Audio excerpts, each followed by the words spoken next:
Chapter 33. Across the Potomac River from the United States Capitol and the White House, the Pentagon building sat at the easternmost edge of Virginia. Built in 1943 during the height of the Second World War, its nearly 29 kilometers of corridors and over 500,000 square meters were ground zero throughout the Cold War. Yet it stood its ground until September 11, 2001. On that day, 184 innocents were brutally killed by 5 men armed only with the vicious force of a fully fueled airliner smashing into the western side of the building at hundreds of miles an hour. The building survived.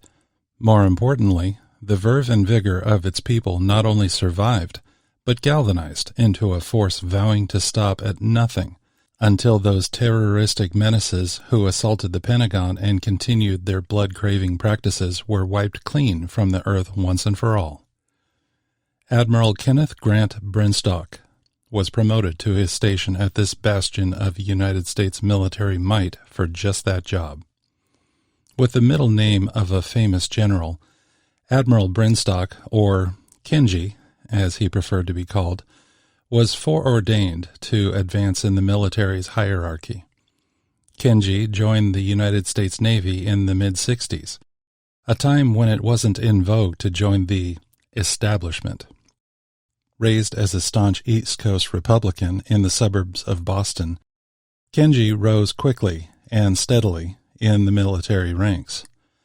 Early in the Vietnam War, he was regarded as somewhat fearless, and many wondered why he was never hit by gunfire.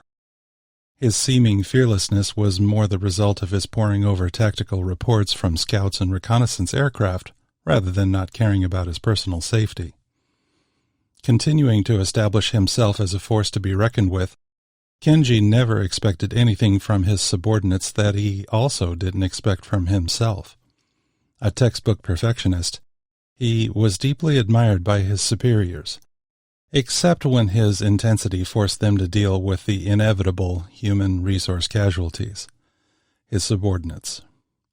Nonetheless, the brass viewed him as tremendously useful, leading to his vice admiral promotion. In July of 2012, he took over as Deputy Chief of Naval Operations, DCNO, for Information Dominance and Director of Naval Intelligence, DNI. The DNI is the Navy's lead office for resourcing intelligence, cyber warfare, command and control, oceanography and meteorology, electronic warfare, and battle management capabilities. His mission was to deliver end-to-end accountability for Navy information requirements, investments, capabilities, and forces. As DCNO, Kenji also directed the efforts of more than 52,000 military and civilian professionals who comprise the Information Dominance Corps. Their mission is to provide warfare commanders with assured command and control, battle space awareness, and integrated fires. Today, he rode up the elevator to the top floor of a Washington, D.C. skyscraper. As the elevator doors opened, he found himself in the lobby of Michelson, Finch, and Brady. John Brady, Esquire, was an old friend of Kenji's. They had taken many a hunting vacation together, including to the grasslands of Africa where they bagged various trophies for their respective dens. Kenji's wife elected not to go on such a testosterone-charged trip. In fact, she was the reason he was making this visit to his friend's office. Judith Cronton Brinstock had been married to Kenji for the better part of a decade. Around the time Kenji felt the void of not having a female companion, he met Judith at some social function. Thinking back on it, Kenji couldn't quite remember whether it was a wedding for a friend or some other official event related to work. She had been a first-level administrative assistant for an Army general stationed at the Pentagon. Actually, an Army Vice Chief of Staff. He was a hard-nosed, no-nonsense soldier, but Judith had the ability to see through the crusty exterior to the man underneath. He was already happily married, so there were no aspirations on her part for a romantic relationship with the general. Kenji wondered whether the general, or anyone really, could be happily married. He was coming to John's office to square off with not only his wife, but also her divorce attorney. He didn't blame her for wanting a divorce. While their marriage started out fine, as all new marriages usually do, eventually the newness wore off for both, and the real persons underneath began to show through. The romantic man he made himself out to be gave way to the man dedicated to his warrior profession. The stoic, overworked and underpaid woman gave way to a glamorous lady needing love and understanding from her husband. He wanted to be that man for her. He really did. But in the end, it was something he just couldn't do. He was a soldier first and foremost. Despite all his good intentions at the beginning of the marriage, he may have said marriage vows to his wife, Judith, at the wedding, but he had said another vow to defend the United States of America long before. No matter how hard they tried, she would always end up coming in second. This didn't sit well with her, and the eventual seeking of a divorce was not surprising.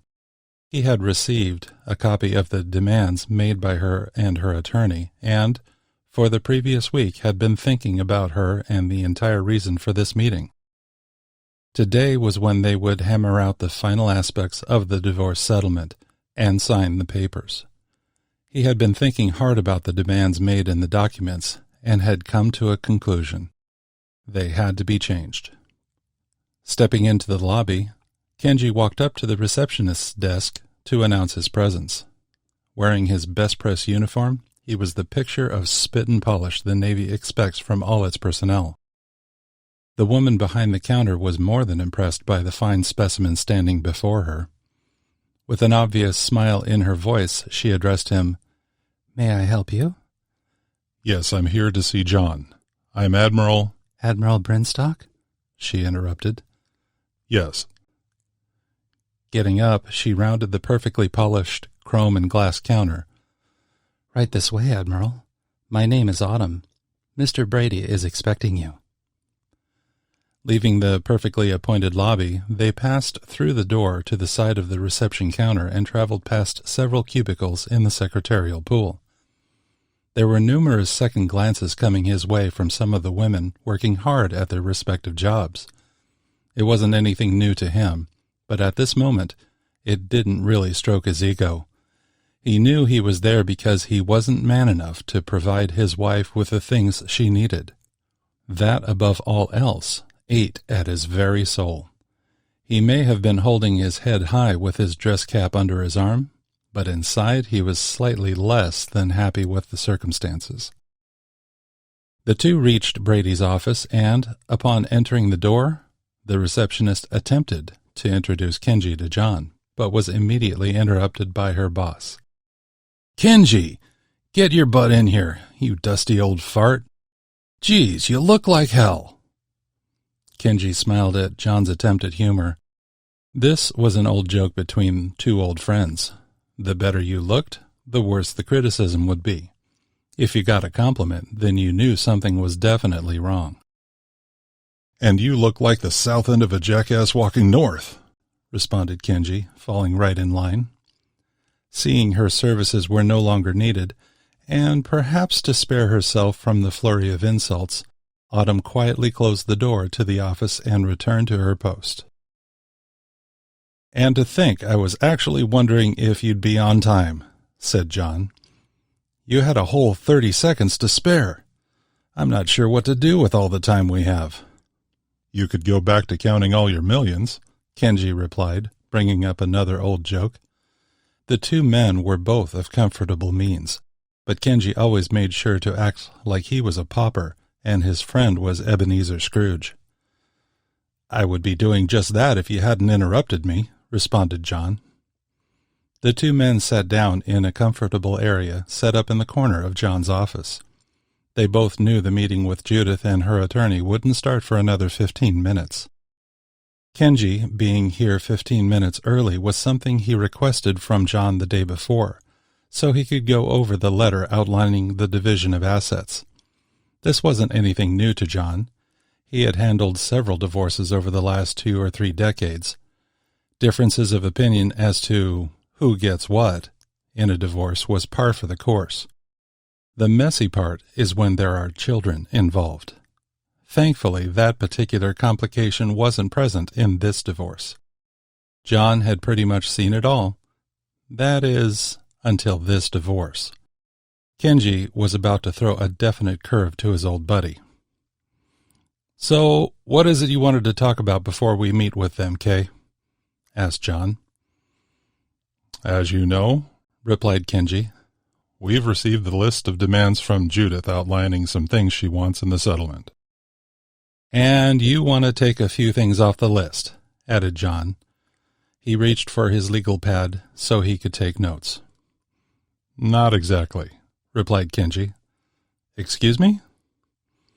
"I don't want to take anything off the list," replied Kenji, hoping to clarify his meaning. Seeing the look in his friend's eyes, he saw he had failed.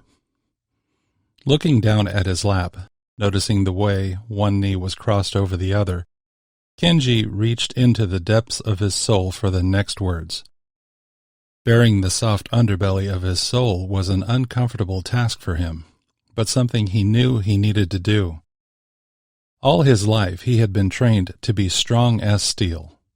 Now he had to admit something he wasn't used to admitting. He had failed a mission. Speaking without looking up, Kenji explained, "John, I've been in the Navy for longer than I care to admit. I've been trained to be the warrior our nation needs. I've been used in more ways than John Q. Public has even the slightest notion. I have the privilege of being able to draw a direct line from the decisions I've made to the number of lives those decisions have saved.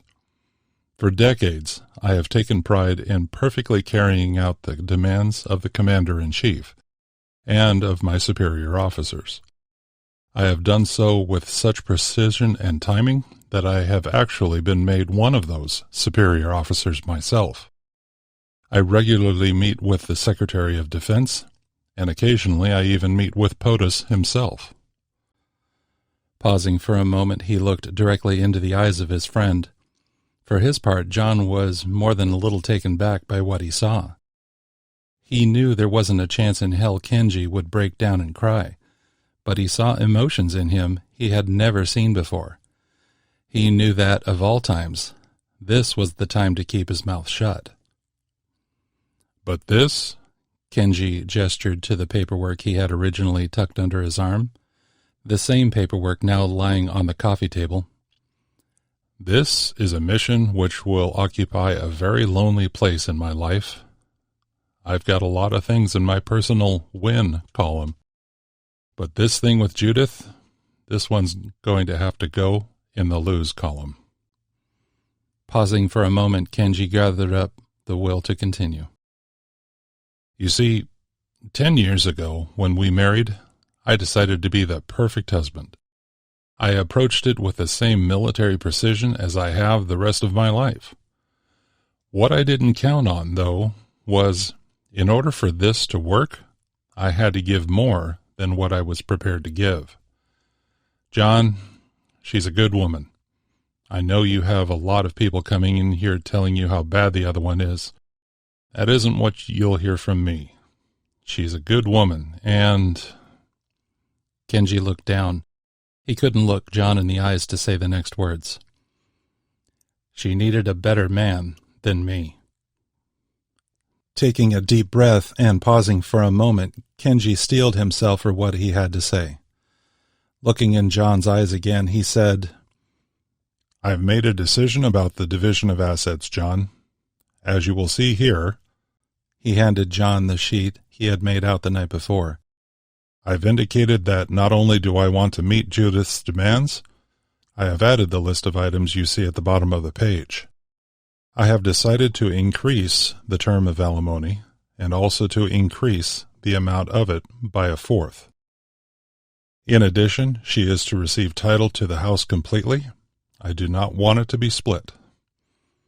Now it was John's turn to be speechless. In all his years, He hadn't seen a divorce where the parties were more interested in the well-being of the other. It was usually less than civil, and in fact usually a bloodbath. This was new, really new. "Wow," was all John could muster. After sitting there and allowing the words just uttered to percolate down, John finally gathered his wits and broke the silence. "Kay, as your counsel, I have to remind you this isn't something that is necessary in the eyes of the law, and isn't anything I've ever seen before. I have to advise you that, purely in terms of accepted jurisprudence, there is no reason for you to do this, and it is not in your best interests." "I know that, John," responded Kenji. "And I know you had to say that to cover your own ass. But I'm telling you, I've given this a lot of thought, and my decision has been made. It's cast in stone, so we just need to get on with this and make it happen." Nodding his head, John knew once Kenji had made a decision, he had the guts to carry it out to the very end. It's what made him a good soldier, and now it's what made him a good man. Contrary to what John thought was ever possible, his opinion of Kenji went up a few points right then. "Okay," responded John. "I see you've made up your mind." Reaching over to the phone, he punched one button and asked for his legal assistant, Mindy. Within the span of a few minutes, Kenji had in his hand a document outlining the alterations he had proposed in handwritten scrawl earlier. The documents were signed, and all was ready for their meeting with the opposition. The phone rang. It was Mindy announcing that Ms. Brinstock and her counsel had arrived, and were waiting in meeting room 1. The two men looked at each other as John clicked off the speaker. "You ready for this?" "About as ready as I'll ever be," responded Kenji. The men emerged from John's office and walked the short distance down the hall to the meeting room where Judith and her attorney were waiting. The Admiral's first impression was that her attorney looked young. Kenji decided he was just used to the more mature markings of John rather than the fresh-out-of-law-school look of this young buck. His suit was perfectly pressed, and he was polished. It didn't matter. This meeting should be over quickly. As they took their seats, the opposing counsel began speaking. "Thank you for meeting today. We should be able to complete the details of the paperwork and move on with our lives quickly. You have already been served with a list of demands being made by my client. We feel these demands are reasonable in light of the time Admiral and Ms. Brinstock were married, so I see no need for anything further. I have here—" John interrupted. "Actually, I met with my client just before this meeting, and we discussed the tenets of demands made by Ms. Brinstock. We have some changes we would like to make." "Oh, here we go," said her counsel, ceremoniously rolling his eyes and theatrically slamming the papers in his hand down on the table. Judith was more than a little disappointed. She didn't think Kenji would be so low as to demand there be any changes to the list. She thought she had been fair. She needed to be taken care of, but she didn't desire to stick it to the man, as they say. Now she was beginning to think she had totally missed the mark in estimating how her soon-to-be ex-husband was going to conduct himself. She didn't think him to be a cold, heartless ass, but she did expect something better than this from him. Judith dipped her head in disappointment. "Now, just a minute, counsel," replied John, trying to establish some clarity and hopefully communicate this wasn't what he was assuming. Unfortunately, the young buck wouldn't let him speak. "No, you just wait a minute, counsel," shot back her attorney. "Ms. Brinstock has been more than fair in the demands made here, and you know it." At this point, John decided to just sit back in his chair, fold his arms, and allow the opposing counsel to bluster all he wanted. He could see this wet-behind-the-ears kid was just doing what he needed to do to look good in the eyes of his client, and ultimately in the eyes of his bosses. As John sat there listening to all the noisy blather, the grin on his face began to grow larger and larger. He knew the more he allowed him to get riled up, the more exquisite it would be when John revealed what he had in store. The grin angered the other lawyer even more. Without knowing it, each terse word uttered made the inevitable reveal even more savory on John's part. Kenji had played chess enough with his friend to see the movement of pieces on this virtual board, and even though this was all centering around the dissolving of his personal life, it was rather satisfying to see John masterfully playing the role needed to make this upstart look like an idiot. Eventually, the opposing counsel exhausted all his legal arguments and wranglings, and came to a point where John could now say 2 words. Kenji saw it coming, and he unsuccessfully stifled a small chuckle in anticipation of the kill John was about to make. The chuckle didn't go unnoticed. Judith looked at Kenji with a snarl. He immediately felt bad for what she was feeling, but took solace in knowing what was coming. Her gaze didn't leave his face. She was determined to stare him down. With an acquiescent nod, John sat forward in his chair and stroked his chin with one hand. "You make some good points, counsel."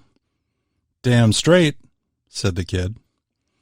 Ignoring the interruption, he continued, "If you had given me a moment to finish what I was saying, instead of blustering about like a primate on crack, I was going to point out our wish to make some changes to the list of demands by adding to them for the benefit of your client."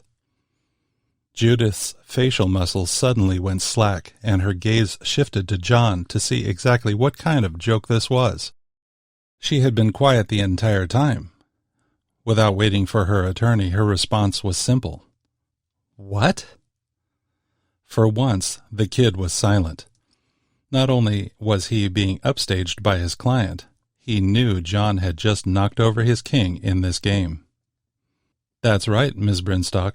We wish to add to the list of demands as outlined in this addendum." John waited a few moments, allowing Judith and her attorney to read the additions Kenji had outlined earlier. Sticking the knife a little deeper into the withering opposing counsel, John said with a syrupy smile, "Perhaps you need to confer with your attorney?" The body language of her attorney had now changed from the commanding presence of an attorney trained at Yale to that of a confused apprentice. His clothes even seemed a little more disheveled. There were a few moments of silence, then Judith spoke. "I'd like to speak to my husband alone, please." "Ms. Brinstock, I don't think that," responded her attorney. Judith shot a withering look at the kid, who immediately stopped what he was about to say. A very smug John and a very disciplined opposing counsel stood and left the room. The Admiral and Miss Brinstock looked at each other. Judith got up from her side of the mini-conference table and walked over to sit near Kenji. She was the first to speak. "Kenny, for as long as I've known you, I've tried to figure out your next move. I've always tried to second-guess you, only to discover you had outmaneuvered me. I thought I had figured out what you would want here, too, only to discover once again you had changed the rules of engagement." It occurred to Kenji that his wife knew him more than she thought. She was using language she knew he would understand. He remembered she was the administrative assistant to an Army Vice Chief of Staff, after all. "I have only one question now," said Judy. "Why?" Leaning forward with his elbows on his knees, Kenji looked down at the floor. After thinking for some time, he began to speak. "Judith, for the longest time I had hoped to be the man I knew you needed, the man you deserved.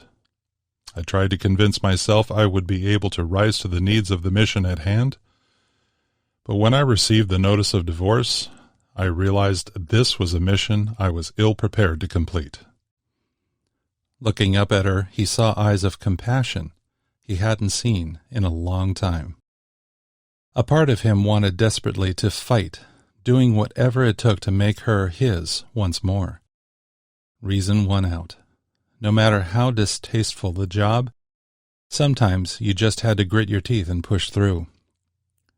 The truth is simple, Judy. You deserve to be happy, and I am man enough to admit I'm not the right man to make that happen. You deserve to be with someone who can give you what you need, and I have to be big enough to admit that it isn't me. Pausing for a moment, he looked at her straight in the eye and said, I have nothing but respect for you, Judy. And it is my sincere hope that one day you can find what you deserve. I hope one day you will find love. On hearing his words, she was speechless. She didn't know what to say. Finally deciding that words would have been too crass for a tender moment like this. She stood, and, when she did, he stood in deference to the lady she was. Her next move wasn't what he expected. She reached out to him and gave him a large, very heartfelt hug. With her lips near his ear, she whispered what needed to be said, what was in her heart. "Thank you, Kenny. I will never forget you." She then placed a tender, lingering kiss on the cheek of her soon-to-be ex-husband, a move she never figured she would be doing during the day's activities. For his part, he allowed himself to relax in the embrace of his one true love. He knew he wasn't the right man for her, but decided right then and there his mission from now on was to make sure she was well cared for. He would follow her from afar to see to it she had anything and everything she needed. He turned his lips to her ear and whispered what he needed to say. I love you, Judy. That will never change. If you ever need anything, I will see to it that the entire Navy is at your beck and call. She knew it to be hyperbole, but also knew that, in his own way, this was the sincerest expression of devotion he could have ever said. Before letting go, he gave her a final parting kiss on the cheek, moist, lingering, and warm. After gathering their wits about them, they invited their attorneys back in, and the papers were completed soon enough. Judith and her now ex-counsel left, and, after a few parting words with John, Kenji left to go home as well. As in a predictable movie scene, the skies opened up with rain the moment he made it home. After putting on some Miles Davis, he poured himself a tall tumbler of some good 12-year-old and stood at the window contemplating his future. He was still the DCNO, DNI, and a host of other acronyms, which didn't seem too important to him at the moment. His life would continue to be filled with the seductive lure of power, prestige, and honor. But now that the papers were signed, and he would soon officially no longer be married, he felt more alone now than he did this morning. Although they hadn't lived together for several months, the link of a lingering marriage wrapped itself around his heart like a warm blanket, lulling him into not feeling so alone. As he sipped his scotch, he looked down at the hand holding the tumbler. Setting down the glass, he removed the ring from his finger and unceremoniously tossed it in a seldom-used ashtray on the counter underneath the window. Picking up his drink once again, he drained it and exhaled a hissing breath, signaling the warm concoction had made its way past his throat. He looked out the window and watched the lights of the cars drive by. He thought about how they had better be careful. It was raining outside. It was raining inside as well. Hey, fellow Galimarians, this is Dan Adrian, and I just wanted to say thank you for listening to my book. If you can, please click like down below, because it really helps me bring these videos to you and lets me know what you like. Also, if you haven't already, please subscribe and click on the bell so that you'll get notified when I release more chapters. If you have any questions about this or any other of my books, or if you want to know more about what it takes to write a novel like this one, please make sure you leave your question in the comments below. Thanks again. I'll see you soon.